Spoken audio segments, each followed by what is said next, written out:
बिस्मिल्लाहिर्रहमानिर्रहीम। अस्सलाम वालेकुम स्टूडेंट्स, हमारा जो आज का टॉपिक है that is concept of homeostasis at cellular level. कि हमने चैप्टर नंबर 15 का फर्स्ट टॉपिक प्रीवियस लेक्चर में कवर किया था। उसमें जस्ट हमने होम्योस्टेसिस की डेफिनेशन देखी थी और उसके अलावा हमने वहाँ पे मेन जो है वो ससेप्टेबल कंपोनेंट्स देखे अपनी बॉडी में और जनरल मैकेनिज़्म देखे by which we can regulate the internal conditions at a narrow range. आज हम जो है वो उसी होम्योस्टेसिस के कॉन्सेप्ट को अप्लाई करेंगे सेलुलर लेवल के ऊपर। कि हम पूरे ऑर्गेनिज़म की बात नहीं करेंगे, हम एक सेल की बात करेंगे, एक सेल के इंटरनल इन्वायरमेंट और उसके एक्सटर्नल इन्वायरमेंट की बात करेंगे। तो वो हमारी बुक लिखती है कि ज़रूरी नहीं है आप पूरे ऑर्गेनिज़म की बात करो, सेलुलर लेवल के ऊपर भी एक सेल का जो intracellular and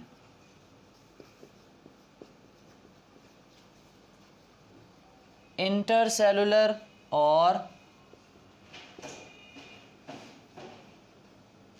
extra cellular environment है, इंट्रासेलुलर इन्वायरमेंट या फिर इंटरसेलुलर और एक्स्ट्रा सेलुलर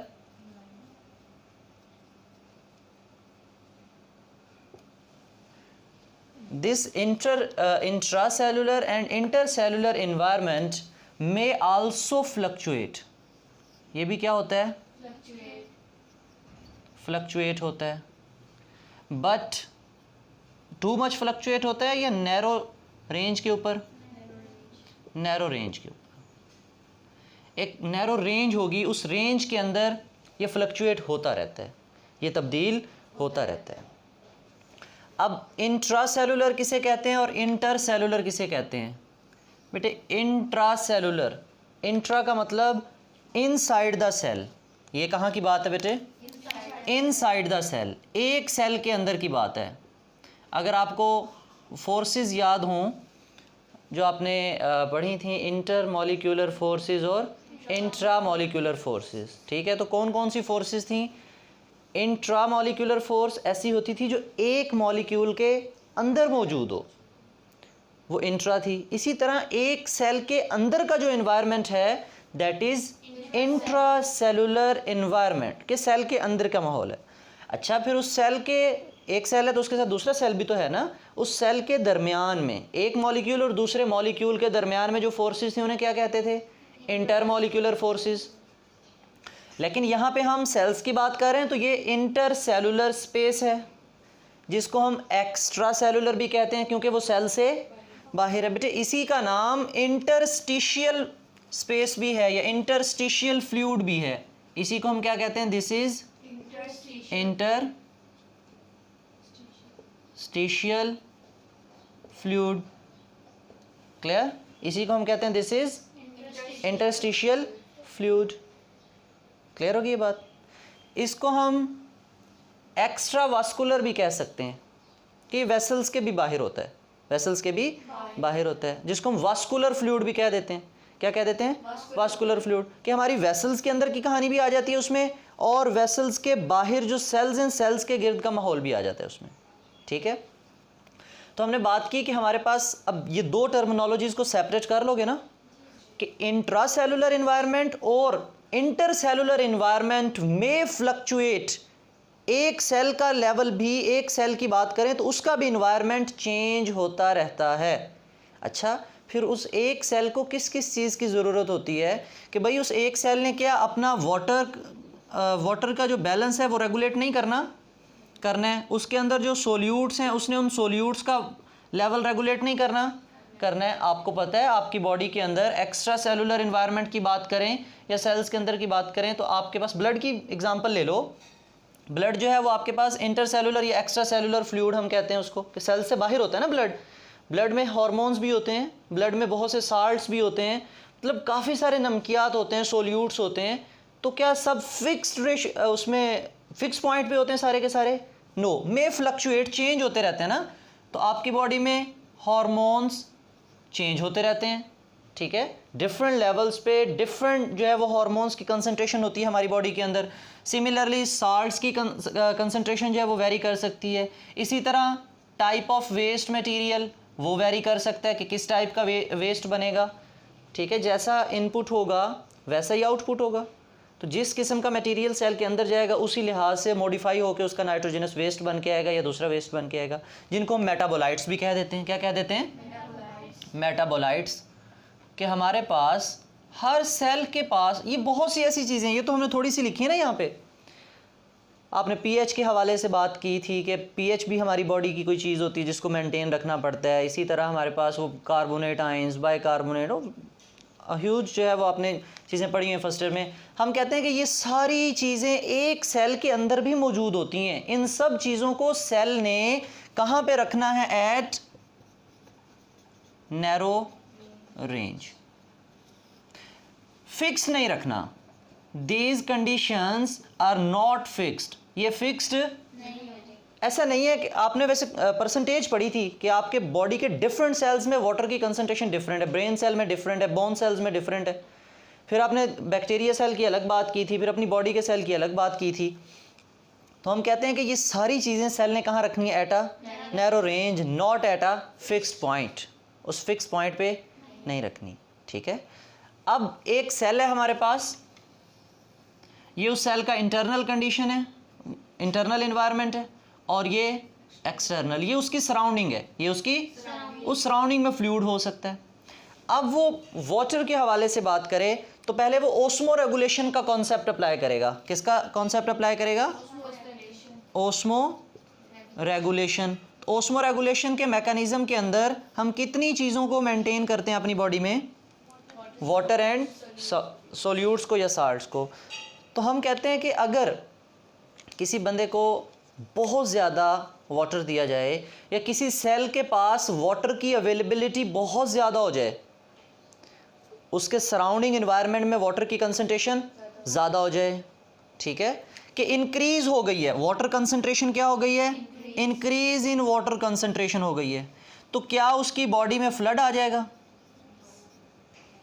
आ तो जाना चाहिए, क्योंकि पानी बहुत ज़्यादा हो गया ना, एक सेल के गिर्द पानी ज़्यादा हो गया तो उस तो कहेगा सैलाब आ गया मेरे लिए। इसी तरह एक सेल बेचारा सहरा में चला गया, जो थोड़ा बहुत पानी था वो भी वेपोरेट होने लग गया। अब वो सेल अगले ही लम्हे ड्राई हो जाएगा, बिल्कुल, है ना, बिल्कुल ड्राई हो जाएगा और अगले ही लम्हे उसकी डेथ हो जाएगी। क्या ऐसा ही होगा? नहीं बेटे, ये जो चीज़ है ना, तो हमारे पास वाटर ज़्यादा होने से उन सेल्स में फ्लड आएगा, और ना ही वाटर कम होने से वो सेल्स टोटली ड्राई आउट होंगे। Why? Because these cells have specialised control system, these cells have specialised control systems हैं इनके पास, ठीक है। इनके पास मिनिमम और मैक्सिमम लेवल होगा रेंज का, कि यार अगर पानी कम हो रहा है तो कोई बात नहीं, कितना कम हो जाएगा, इस लेवल तक हो जाए तो कोई बात नहीं, ठीक है। मतलब मिनिमम से मैक्सिमम, मिनिमम से मैक्सिमम वाला चक्कर होगा इनके पास, रेंज होगी इनके पास, क्या होगी? रेंज होगी।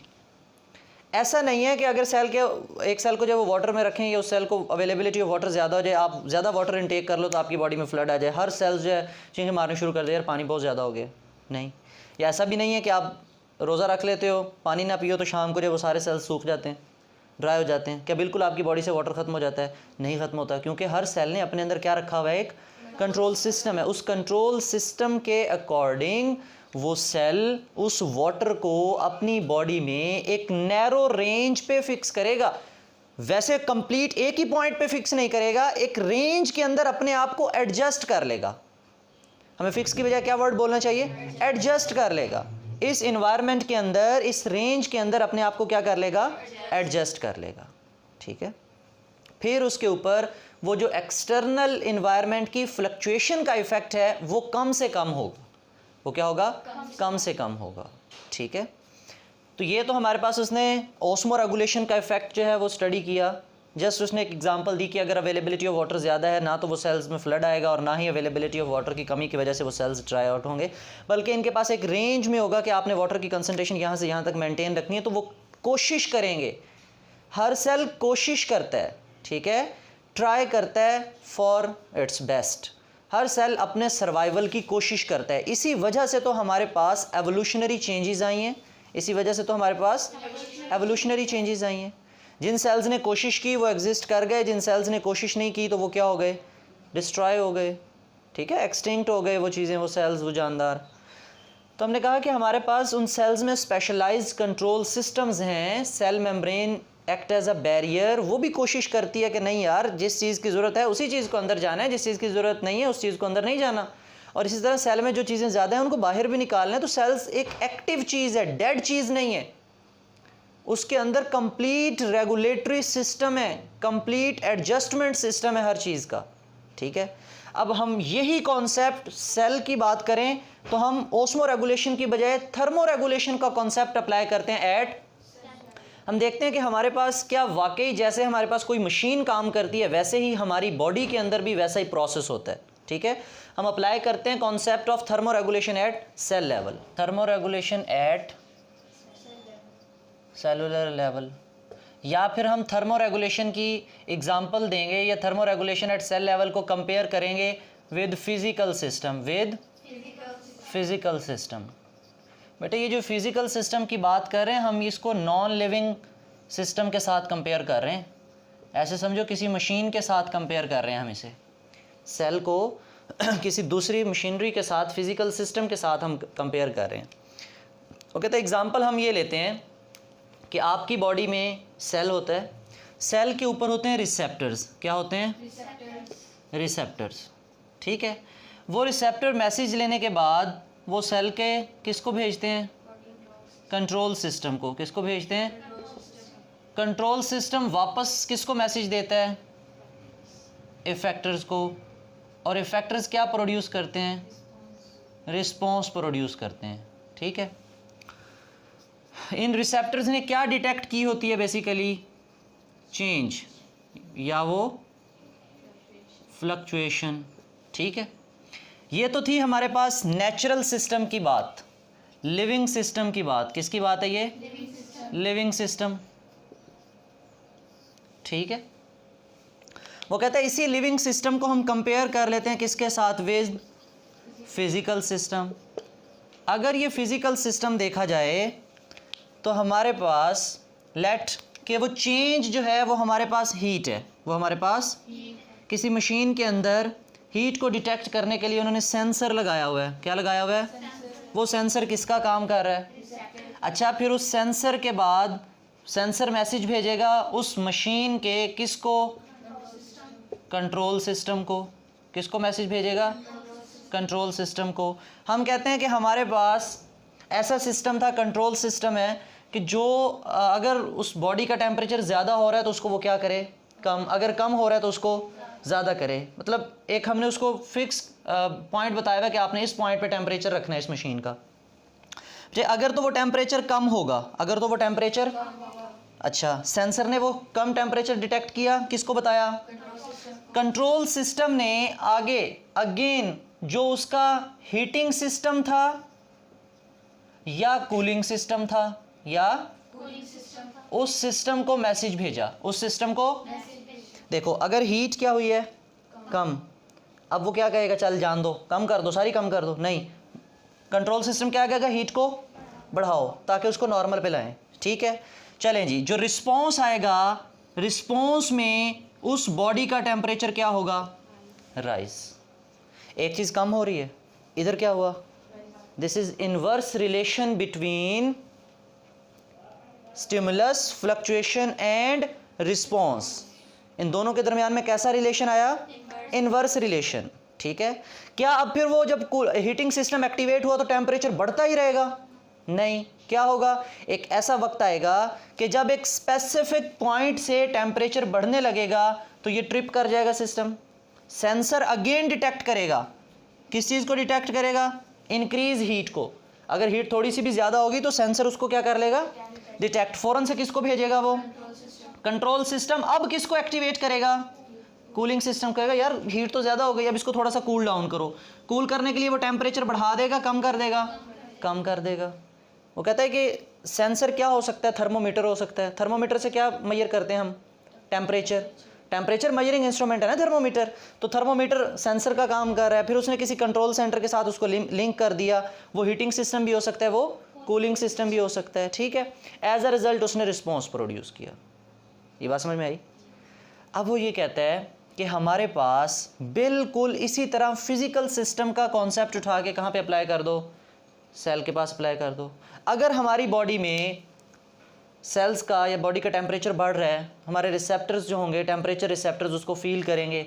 हमारा कंट्रोल सेंटर होगा ब्रेन में, थर्मो रेगुलेटरी सेंटर, क्या होगा, वो उस थर्मो रेगुलेटरी सेंटर को बताएगा कि भाईजान बॉडी का टेम्परेचर आपका बढ़ रहा है।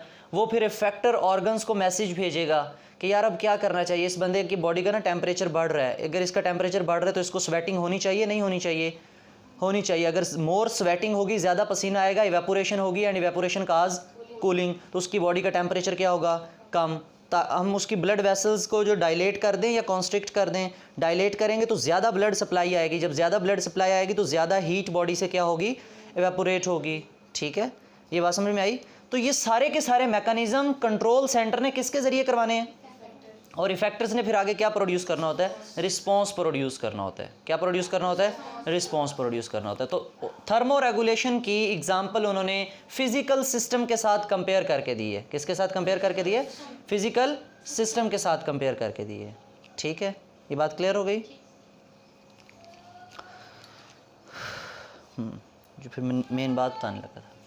अच्छा, इसमें आपने एक चीज़ नोट की होगी, जब हीट जो है वो डिक्रीज़ हो रही थी तो हमने उस बॉडी का टेम्परेचर क्या करवाना शुरू कर दिया, क्या फिर फर्दर इंक्रीज़ ही होता रहा।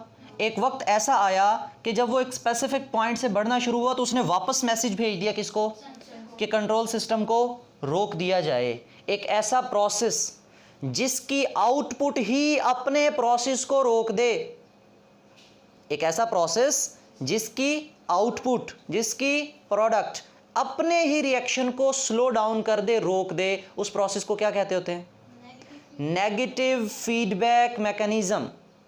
लेकिन अगर एक प्रोसेस की आउटपुट उसी प्रोसेस को स्पीड अप कर दे कि टेम्परेचर ज़्यादा हो रहा है, कि और ज़्यादा बहुत मज़ा आ रहा है, टेम्परेचर बढ़ रहा है, ठीक है, तो वो वाला कौन सा प्रोसेस होगा, पॉजिटिव फीडबैक। लेकिन वो कहता है कि हमारी बॉडी में ये जो रेगुलेशन का कॉन्सेप्ट है, याद रखना, इसके ऊपर कौन सा कॉन्सेप्ट अप्लाई होगा, नेगेटिव फीडबैक या पॉजिटिव फीडबैक, नेगेटिव फीडबैक। कि जब एक स्पेसिफिक पॉइंट से टेम्परेचर बढ़ने लगेगा तो वो वापस पीछे आवाज़ दे के बता देगा कि भाई मैं बढ़ गया हूँ, अपना दोबारा से जो है उसको सेट कर लो, ठीक है। It's mean this whole process is controlled by negative feedback mechanism, ठीक है। नेगेटिव फीडबैक मैकेनिज्म, कौन सा मैकेनिज्म अप्लाई होगा थर्मो रेगुलेशन के ऊपर, नेगेटिव फीडबैक मैकेनिज्म। इस नेगेटिव फीडबैक मैकेनिज्म के ज़रिए हम उस सेल का या उस कोई भी फिजिकल सिस्टम है उसका जो है वो टेम्परेचर क्या कर लेंगे, मेंटेन कर लेंगे, टेम्परेचर क्या कर लेंगे, मेंटेन। तो यहाँ पे हमारे पास रिसेप्टर्स होंगे, तो यहाँ पे कौन काम करेगा, सेंसर। यहाँ पे भी कंट्रोल सिस्टम, यहाँ पे इफेक्टर्स हैं तो उसमें कोई हीटिंग सिस्टम या कूलिंग सिस्टम भी हो सकता है। एज अ रिजल्ट दोनों में रिस्पॉन्स आएगा, और रिस्पॉन्स और स्टिमुलस फ्लक्चुएशन, इन दोनों का अगर रिलेशन देखें तो कैसा रिलेशन हमारे पास बनेगा, इनवर्स रिलेशन बनेगा। क्लियर। हमारी बुक ने जो है वो डायग्रामेटिकली शो किया है एग्जांपल्स के ज़रिए। एक्सटर्नल इन्वायरमेंट ये एरो बना के शो किया, और नीचे लिखा है कि एक्सटर्नल इन्वायरमेंट जो फ्लक्चुएशंस हैं वो वाइड रेंज की होती हैं, बहुत ज़्यादा फ्लक्चुएशंस होती हैं। लेकिन ये जो बॉक्स में शो किया है वो इंटरनल इन्वायरमेंट शो किया है, और उस इंटरनल इन्वायरमेंट में 2 सेल्स शो किए हैं। 2 सेल क्यों बनाए हैं, ताकि आपको इंटरसेलुलर स्पेस भी बताई जा सके। कौन सी बताई जा सके, अच्छा, फिर उसने आपकी बॉडी के अंदर, ये पूरी बॉडी बनाई है, बॉडी के अंदर कंट्रोल सिस्टम अलहदा है, हर सेल के पास कंट्रोल सिस्टम अलहदा है, हर सेल के पास कंट्रोल सिस्टम अलहदा है, ठीक है। फिर उसने यहाँ पे लिखा है कि जो एक्स्ट्रा सेलुलर इन्वायरमेंट है उसमें जो फ्लक्चुएशंस हैं वो भी वाइड रेंज की हैं। नो, सेल्स के अंदर जो इंटरनल इन्वायरमेंट है वहाँ पे जो फ्लक्चुएशंस हैं वो क्या हैं, नैरो रेंज की फ्लक्चुएशंस होती हैं, ठीक है। इसी तरह आपकी बुक ने जो है वो डिफरेंट ऑर्गेनिजम्स की एग्जांपल्स देनी है आगे जाके थर्मो रेगुलेशन के हवाले से, कि उन ऑर्गेनिजम्स की बॉडी में कैसे जो है वो टेम्परेचर मेंटेन रहेगा। उसी थर्मो रेगुलेशन के मैकेनिज्म की बेस के ऊपर हमने उन जानदारों की क्लासिफिकेशन करनी है कि ये जनाब होम्योथर्म्स हैं, ये एक्टोथर्म्स हैं, ये एंडोथर्म्स हैं। क्लियर, ये पोइकिलोथर्म्स हैं, ETC। तो आज के लिए इतना काफ़ी है। इंशाल्लाह नेक्स्ट लेक्चर में हम प्रॉपरली जो है वो ऑस्मोटिक एडजस्टमेंट वगैरह का जो प्रोसेस है वो हम देखेंगे कि एक सेल को अगर डिफरेंट एनवायरनमेंट में रखा जाए, या आपने पढ़ी हुई है हाइपरटोनिक किसे कहते हैं, हाइपोटोनिक किसे कहते हैं, आइसोटोनिक, अगर इस किस्म के एनवायरनमेंट में रखा जाए तो उसकी बॉडी में कैसे चेंजेस रूनुमा होती हैं और उन चेंजेस को वो कैसे जो है वो होम्योस्टेसिस की कंडीशन के ऊपर मेंटेन रखता है। ठीक है, तो if you have any question regarding this lecture you can ask freely in comment section. Thank you. Allah Hafiz.